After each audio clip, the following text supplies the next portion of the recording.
Being still.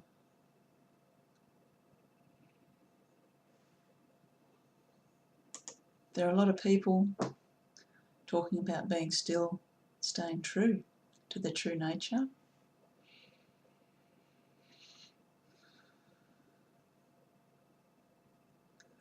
So what does that really mean?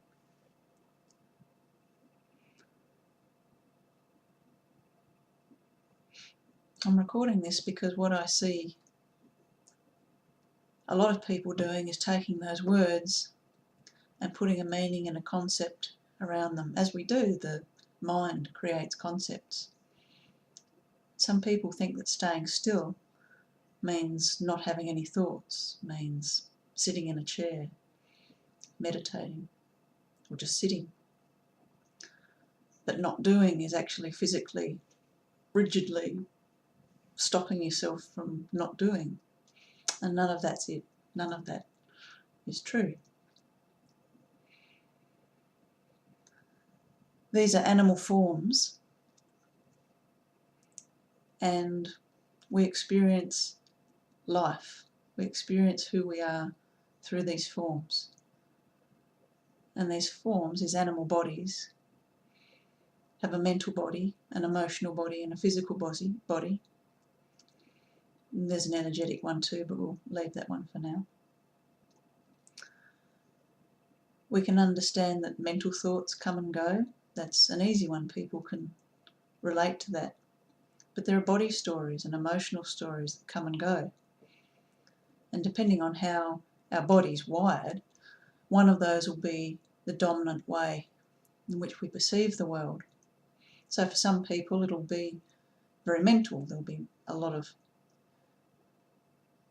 movement based on mental decisions. For other people, they're more in the body, and so there'll be impulses through the body stories. And for emotional people, there'll be the emotional stories, the emotional waves. And while we're following any of those stories, we're still in the story, we're still in the play.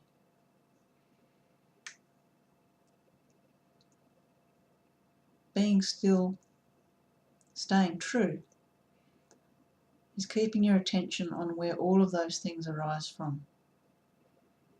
They can come and go, they can be there, and there's not a problem with them being there.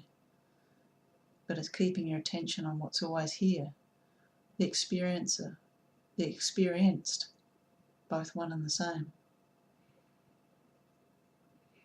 But as the experiencer, the observer,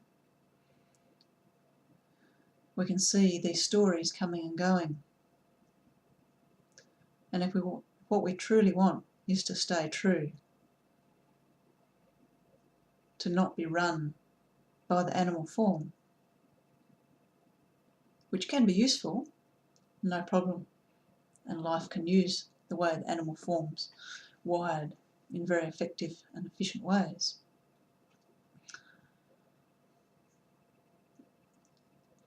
So I just want to undress this being still. Because, for instance, if someone's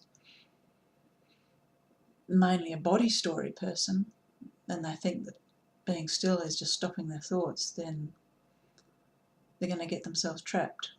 And an emotional person, if they're following the ways of emotion,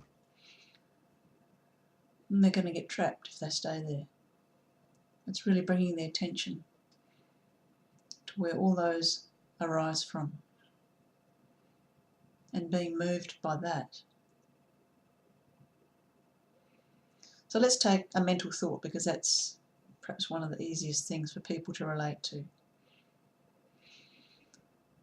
So a thought comes, what I've just said comes and goes. And who is it? What's here observing that coming and going? Try and find that last thought.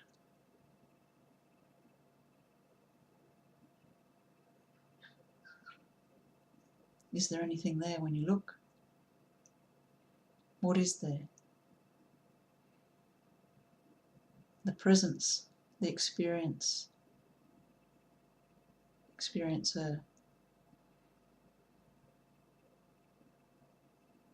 Just experiment and see for yourself. Watching the thoughts come and go, and where they rise from and where they fall to. And who are you?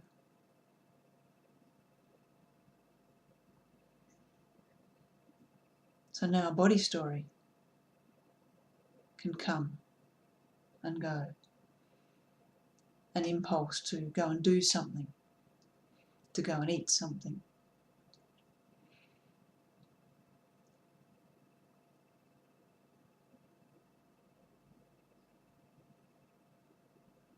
And that too is a story that is experienced, comes and goes. And what's common is the experiencer.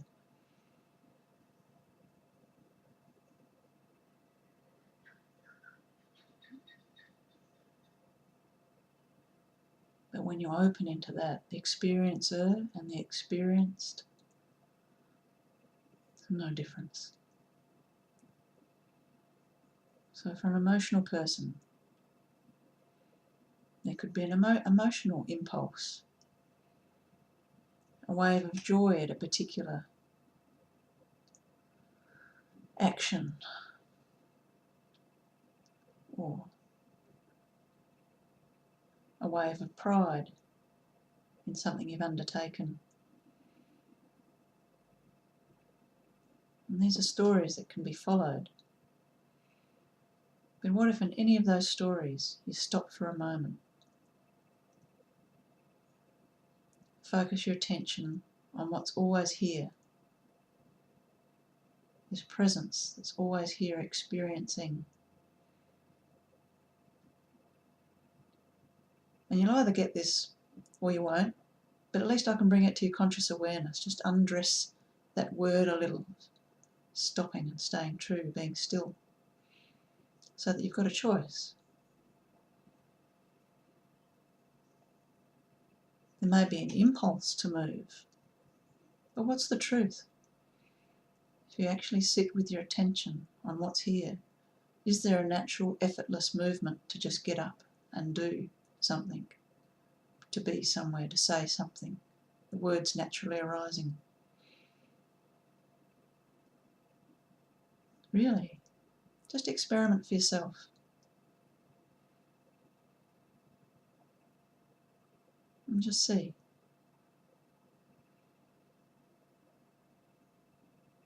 And you'll start to recognise, for your particular body, for your particular form,